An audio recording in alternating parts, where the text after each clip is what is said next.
Kind of weird. Manak, it's great to see you. Come on up. She is fellow for trade policy at the Council on Foreign Relations.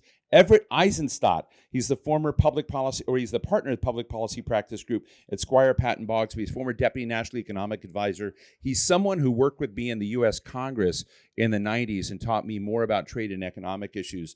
And he's been all over the place. Headed General Motors, Global Government Affairs, and others, and really knows. Francis Creighton. Francis, great to see you. Thank you very much. I've already referenced you a couple of times. Name dropped, it's a Washington thing. President, CEO of the Wine and Spirits Wholesalers of America. And my friend Joseph Gagnon is senior fellow at the Peterson Institute for International Economics. Joe, come on and join us. Used to be a senior official at the Federal Reserve Board, too. I'm going to go to my friend here, who's really, really brave, from the Steelworkers, who's pro-tariff, our only pro-tariff person. What question do you want me most to ask this panel? How do we balance the needs of the industry or industries that our members represent, and with the need for nuanced tariffs? So how do we ensure that industries like steel, like paper, that are exposed to trade, are taken care of and are still, we have a strong American economy? That's a great first question, Inu. I want you to answer that question. Oh, what's your name, by the way? My name is Catherine Wallace. Catherine Wallace deserves a star, and someone still hasn't brought me coffee from my team, so please bring me coffee. So Inu, they did. Excuse me. Oh, good job. Inu, let's answer Catherine's questions on how, because I think it's really core to the whole conference, is really how do you, in her words, deal with nuanced tariffs, but basically deal with industry in the U.S. I mean, I'm looking for what the smart equilibrium is as we think about making the coming world, which is going to be a shift and there'll be a lot of discontinuity and change. How do we make it work without disrupting and creating enormous costs to the American economy and the American consumers? Your thoughts? I would say we don't really have an equilibrium right now, that there's also already quite a bit of disruption. In fact, industry has a lot of protection, not just from existing tariffs that President Trump enacted in his first term in office, but we have a lot of anti-dumping tariffs, countervailing tariffs. We have other protections that are in place. So I think the steel industry has actually been pretty well protected, and that's not an issue I think that we need to be addressing right now. So I think we need to have balance in the way that we think about the entire American economy and the harm that we're going to do to everyone just to protect a very few people. So go a step further. Tell us what you really think. But what is your concerns about the overall economy? I mean, as you see this evolve. I mean, I've read what you've written is beautiful, at CFR on kind of your broad concerns about the shift we're having. Could you take us a degree further into what you see potential carnage looking like? Yeah, there will be carnage. That's a good way to put it. I think part of the motivation for a lot of this shift is a perception of U.S. decline. And it's a lot about perception of U.S. decline vis-a-vis China. But if you look at the figures, U.S. manufacturing is actually doing pretty well. A lot of it comes down to manufacturing. But if you just look at the way manufacturing is doing, we have high productivity, just lower employment. This is what normally happens when you grow economically. This is just a fact of modern economics. So one of the things we have to think about is what do we value and where do we want to invest? And I think some of that comes down to where we invest in our workers and our workforce development, which we have not done. That's the piece of the puzzle that's not trade related, but we focus easily on trade because it's an easy punching bag, I think, often to blame for a lot of the problems that we have domestically in our own economy. Francis, let me jump to you. In your world, and I just want to be honest, I'm a very big consumer of the products in your members Thank you and for your associations. service. So how is my world as a consumer of your products, members of your association, going to be impacted by the discussion we're having? And I want to ask you, not just in terms of tariffs or not tariffs, but is there a smart place to end up from your perspective, given the concerns that right now try to enhance domestic manufacturing, trying to, as Tom Adrecki said, supporting a Made in America agenda, but not in a way that disrupts other key assets in equities in the country. So I'd love to kind of picture of your map as you inevitably will have an opportunity to talk to the Trump, trade and investment teams. Yeah, well, the way we're thinking about this is to look back at how the president used tariffs the last time he was here. And were you a fan? Not particularly, but when you look at what he did right? He used them really as a tool, as a threat to get other things done.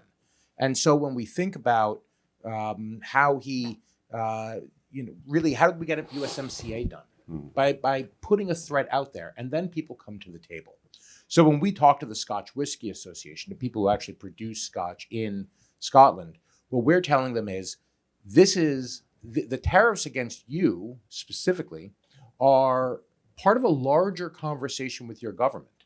And can you go to your government and tell your government to get to the table and to work out a deal with the United States over the next few years and hopefully avoid this? And I think that's where you get to something smart, which is, how do we work with the administration to understand where they're coming from and to work with our trade partners so that they can actually come to the deal and do the larger things that the president-elect is looking. So when you're hearing, you're talking about Scotland, I don't know what the deal with Scotland is. Does Scotland, only care about whiskey, or is it involved in like supporting international criminal court, arrest warrants for Netanyahu?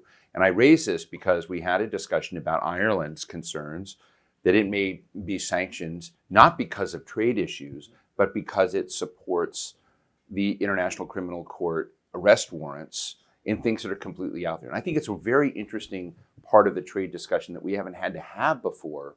And I know Everett has some views on this, on where you're trying to achieve something else, but you're using trade as the bludgeon. Right, and we end up becoming the when you collateral hear, damage. well, is it damage, or do you say, well, President Trump really isn't talking about tariffs, he's not going to do that, he's going to win in this other thing and we'll be okay? Or are you hyperventilating every time? Yeah. Look, we're not hyperventilating. We're really concerned. Your first question went back to, how am I as a consumer going to be impacted?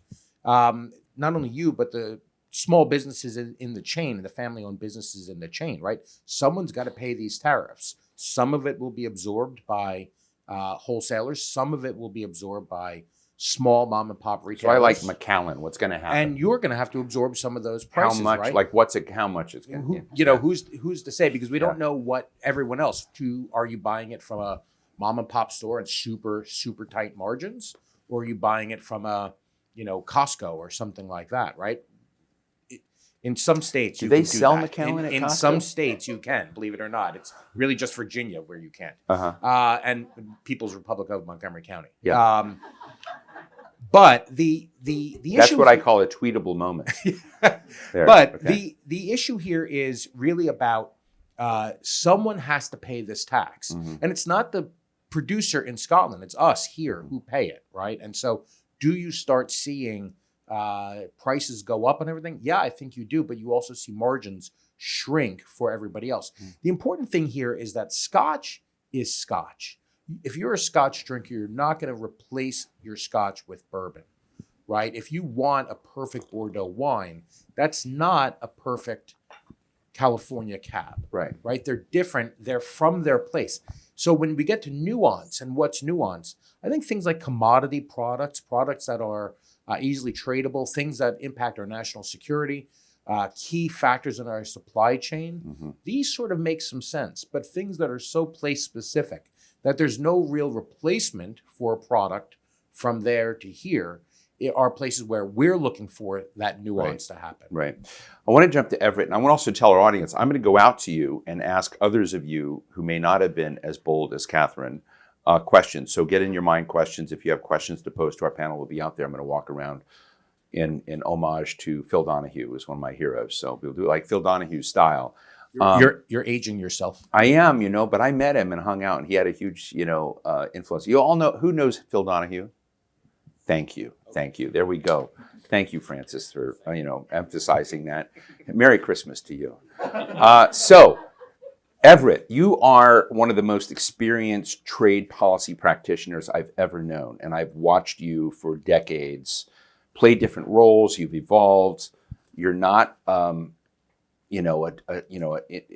doctrinaire orthodoxy guy. I mean, you worked with Jim Colby, you worked with President Bush, you worked in, private sector, you worked in, and I really want to know, as you sort of see this phase America is in right now.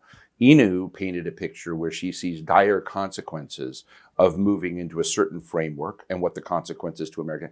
I'd like to know from you as an architect and a sculptor of policy that has huge, staggering impacts. How can we get this right?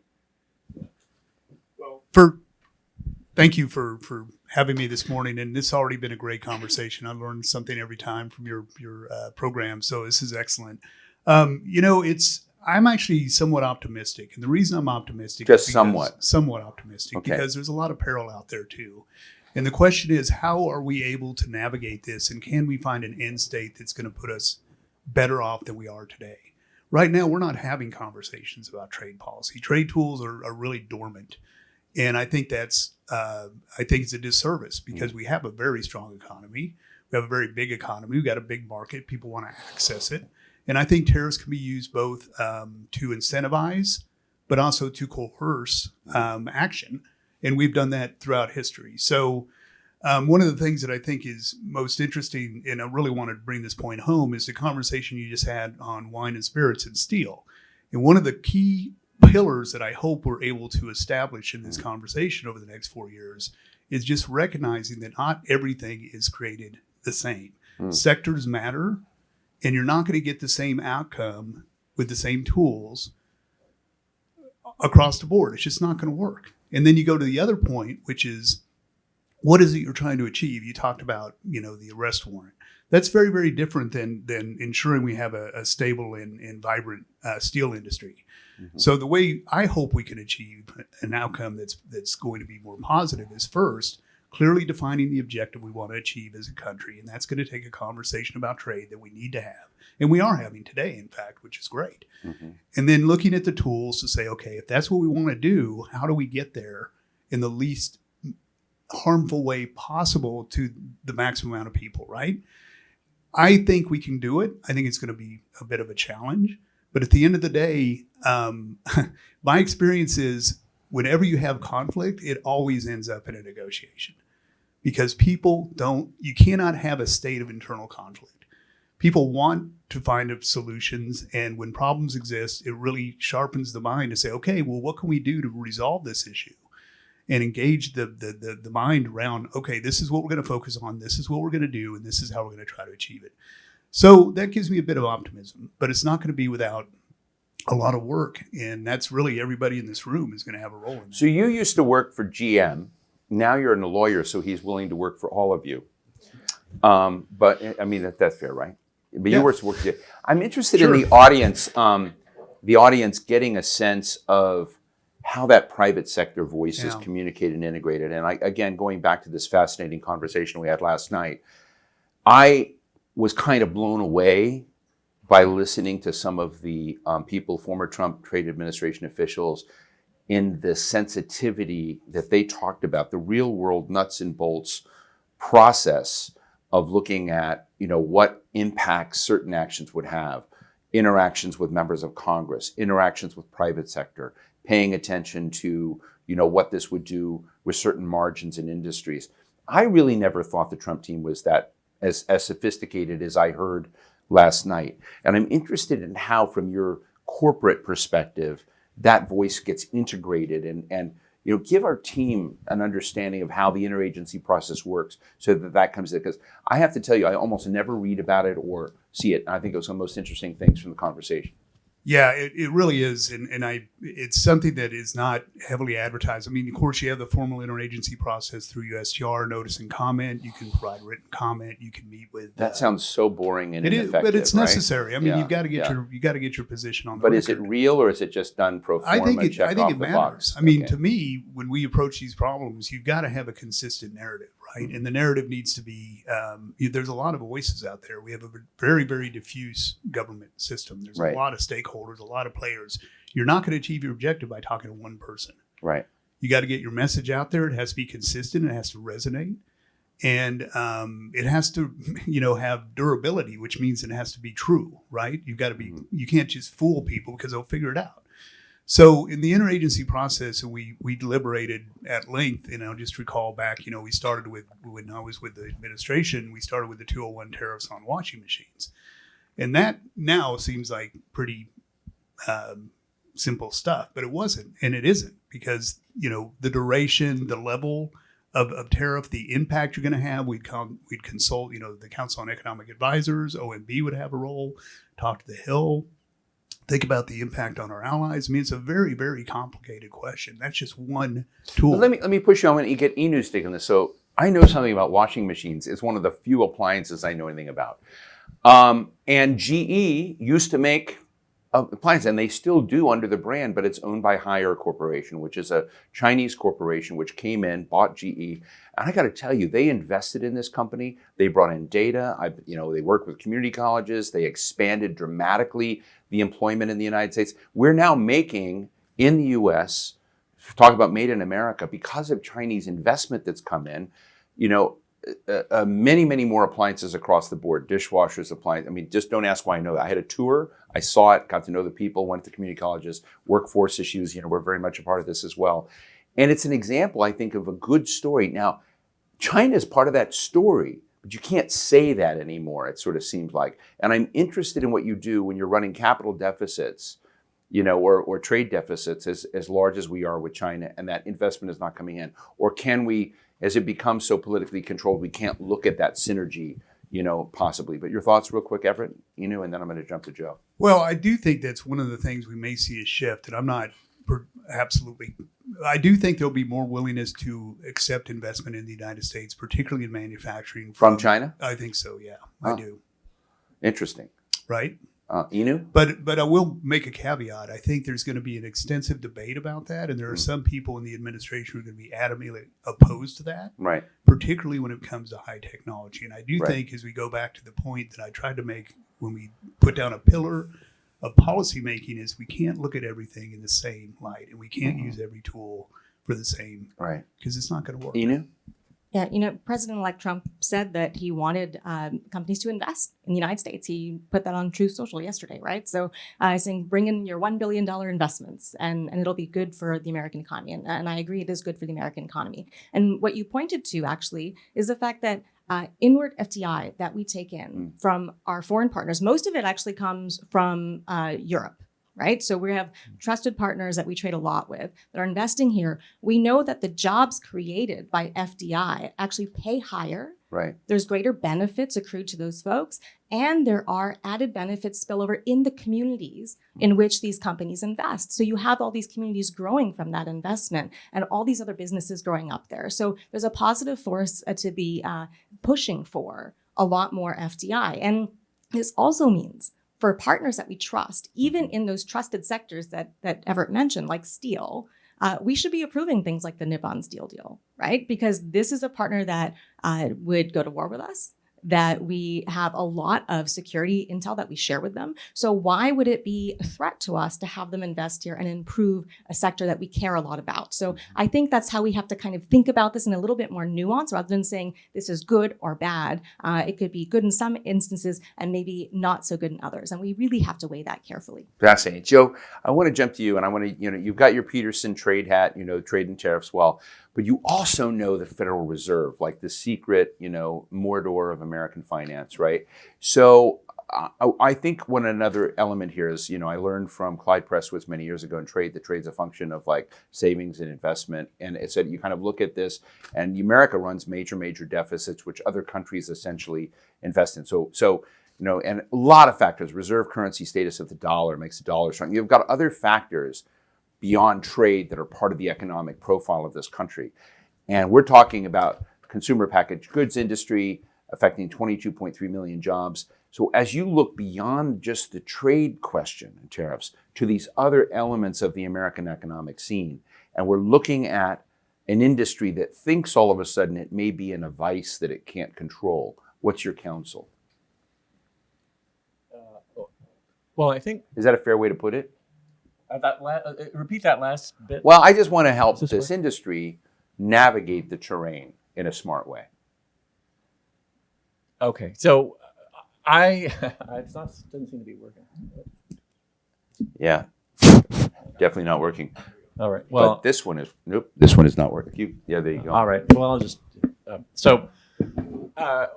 well, I would go step back. I mean, we've been talking about the trees a lot. I'm a forest person, so I can talk about the big picture, which, and I'll get to the Fed in a minute. But Donald Trump has said all along that he sees the U.S. Trade deficit as a sign that we're losers in international trade, and he wants to fix it. However, it only got larger on his watch. And the reason is that he has a misconception, which is widely shared, that tariffs actually reduce trade deficits. Well, they don't. And in economic models that the Federal Reserve uses to study this, and that we've used at Peterson, tariffs have zero impact on the trade deficit.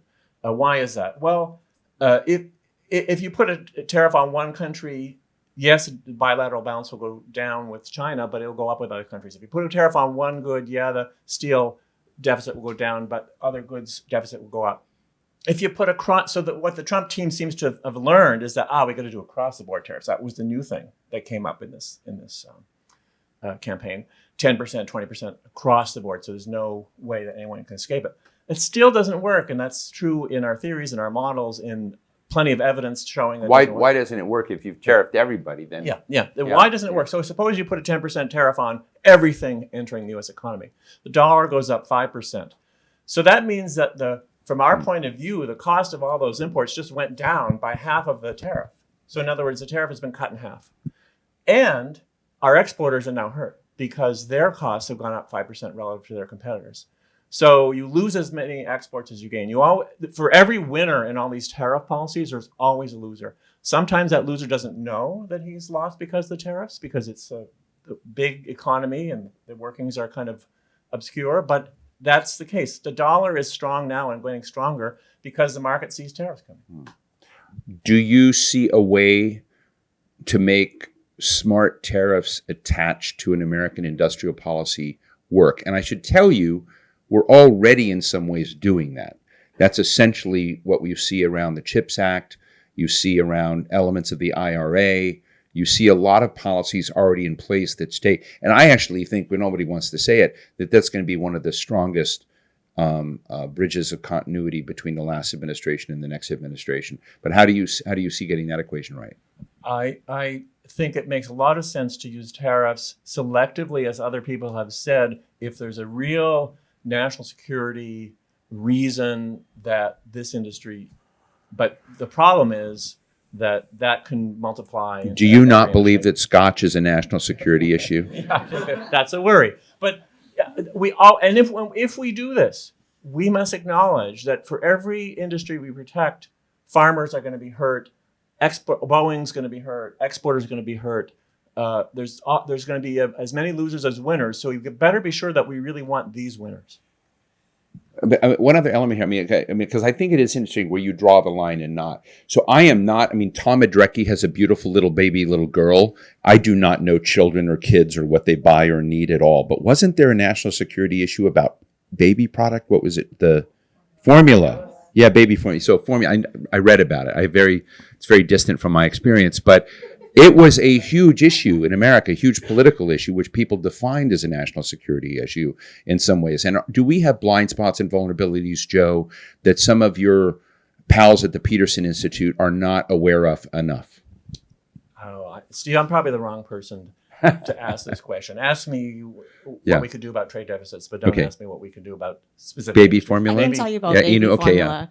Well, the problem about the baby. But am I right? Well, it is an issue, but the issue with the baby formula is that we make too much of it in the United States, and we restrict imports of baby formula. So this is an area where we have a lot of concentration in production that's housed in the U.S. So all this talk about we need to just reshore production, when you have a problem in one plant that stops production, then you can't get that product out to your own customers. And this is why people were getting their friends to bring baby formula in their suitcases from Europe. I did this too for my friends, to have that product here. So this is a huge problem, and it's because we do not trade enough in baby formula. I want you all to know that I travel a lot. I'm willing to be a Sherpa for your baby formula if you need. Let me go to the audience here. We've got a few minutes to have some questions.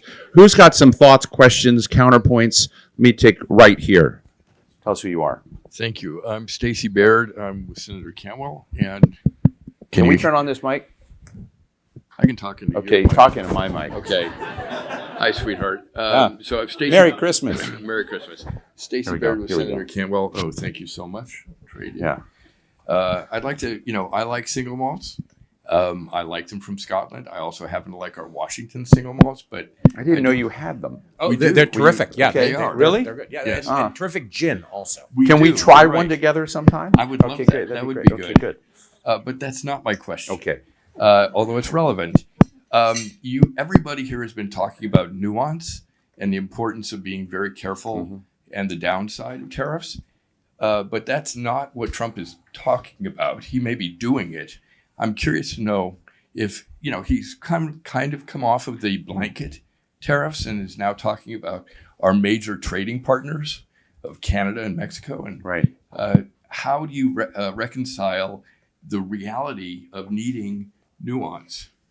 Inu? Well, we're going to have to reconcile it when our partners push back, right? So every action is going to have a reaction. A lot of our partners are going to retaliate if we do impose tariffs, and that's going to make us reflect a little bit on the things that we have to do here at home. So I think that's where some of that will come in. I hope that folks in the Trump administration will have some of that nuance before they take action. And I think that's what Everett points to, is the fact that we're going to have a big conversation about trade now. And we should be having that conversation openly and involve as many people as possible, so that even our industries that are going to be affected are going to speak up and talk about it. So I think we need to do that a lot in the next couple of years, just so the administration is keenly aware of where people are going to be hurt the most. Everett, do you want to comment? Yeah, I'll just say that, it's one thing to say you're going to do a policy, and it's another thing to actually implement a policy. It is super hard. You can't just you can say, I'm going to go put on tariffs on everything. Okay, Right. go. And then you try to do it, and it's like all of a sudden you have all these. Just for the record, they considerations. kind of did say that. Yes. Yeah. Okay. Yes. Yeah. But I mean, it's one thing to say that you're going to do Right. it, and it's another thing to implement it. Right. And it takes time, and there's going to be pushback, and there's going to be a conversation.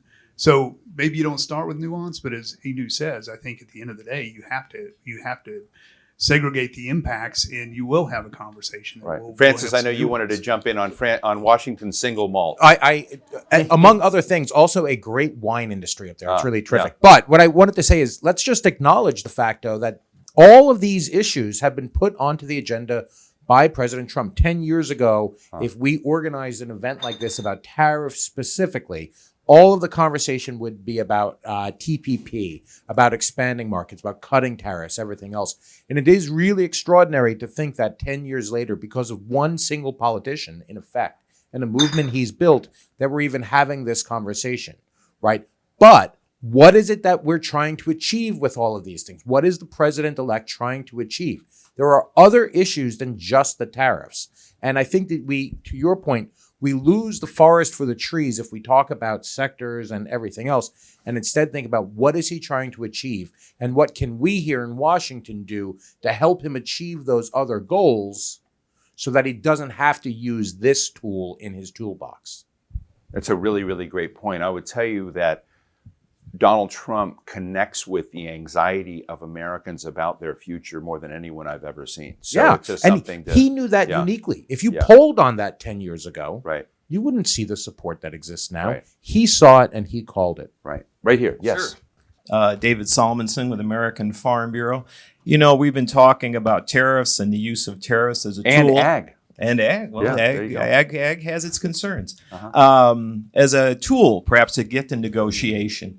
But I think we can remember in the not too distant past, we used to work hard to pass a bill called Trade Promotion Authority Right. to put structure to negotiation. So the question is, will the Congress and this incoming administration get together to do a new TPA bill? Joe?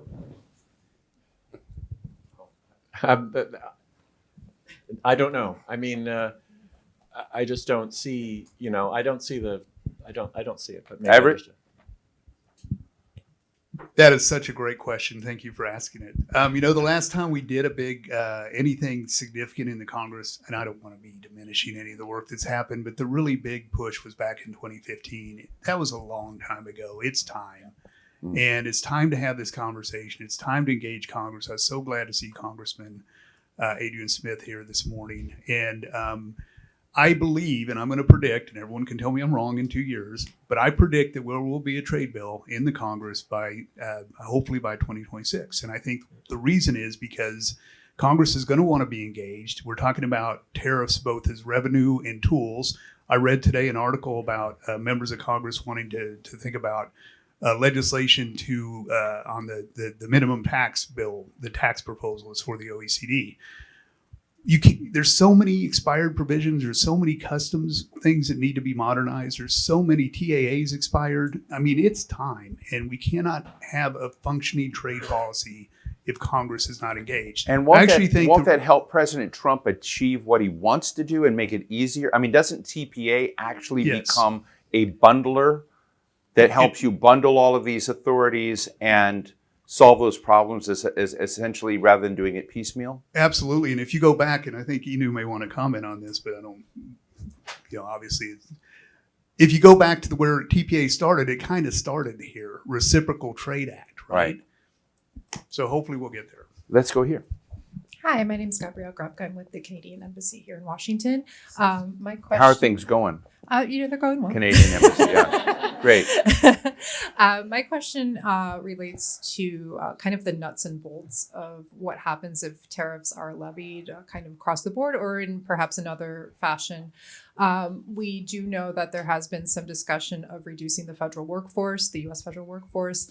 From a nuts and bolts perspective, if that were to occur and tariffs were levied against various trading partners or in specific product categories, how would that impact from like a day-to-day perspective, trade flows, how quickly products would be imported and exported? Are you considering moving your military to the border? I'm not in a position to comment on anything. Okay. No. Yeah, but to comment, but Francis, why don't you take? Yeah, very quickly, I'd say that that was a joke. We don't always appreciate the fact that there's a lot of cross-border trade in the manufacturing process. Product that is maybe moves from one side of the border to the other side of the border, sometimes 3 or 4 times during the process, right? As it moves through.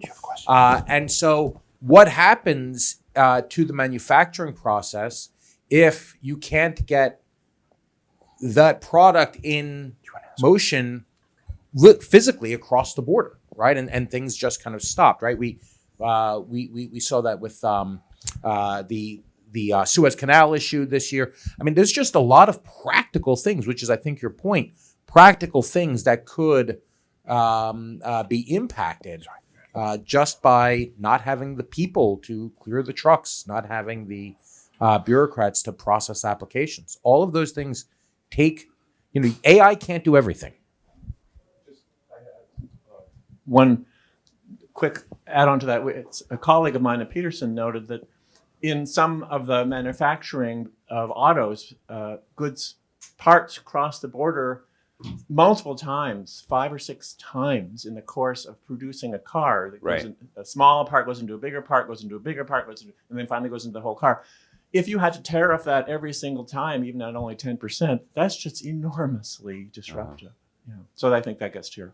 One of the things I'll say to you, and I know I told this to Karen Hillman, your ambassador, is, again, I think these are topics. We're going to have Carla Hills, who's just sitting out here. She was going to come in a moment. But, trade has been one of these areas kind of, that it was almost like national security used to be. I mean, there was sort of a small number of people. It was kind of a tribe, a trade tribe who did it. And there wasn't a lot of awareness about how a product became a product, or, that there are more than 50,000 parts of a Boeing, or that there are, lots of different dimensions. But I think what's interesting is that the comments about Canada and Mexico produced this instant education in the country we wouldn't have otherwise had about the size and scale of the trade connectivity between these. And so you can look at pluses and minuses, but I think many more Americans now are aware of what a heavyweight Canada is and didn't recognize. But do you see it differently? Would you rather have stayed in the shadows? Okay, right here. Good morning. David Cohen, Sandler, Travis, and Rosenberg here in D.C. When this discussion is being talked about, I feel a lot of it is we've been here, done that. And specifically President Trump and the 301 tariffs in particular. And so I guess I would ask the panel from almost from a grading perspective, if you put on your professorial hat, how did we do from the macroeconomic perspective? How did we do specific with your sector? How did we do from a policy perspective? And so I'd ask for A grade? Okay. if you will. Let's start with Everett. Well, I don't think you can grade it because Oh. no. It's wait a minute. Isn't it a written response? What's that? I want to do an essay. Incomplete? Yeah. You would give an No, incomplete but I mean, grade? reality is we had it's still ongoing. We don't know where this ends, right? The tariffs were kept in place, and I'm talking about just the 301 China tariffs. Okay, watch this, folks. Inu. So I used to teach at Georgetown, so I can give a grade, and it's definitely a D because it's inflated, but I'd give it an F if I could not have a curve. And I think the reason why is if you look at the impact of the tariffs that Trump originally put in place, it didn't achieve any of its objectives. We did not change China's behavior. We did not increase US manufacturing. We did not do anything that he claimed it would do. And yet we kept him in place. And Biden actually kept them in place to perpetuating this problem. Meanwhile, all the costs were passed through to consumers. So if you're thinking about whether or not this is a fantastic policy, I mean, the numbers speak for themselves, and Joe can speak to it more than I can. But you give your students an opportunity to improve?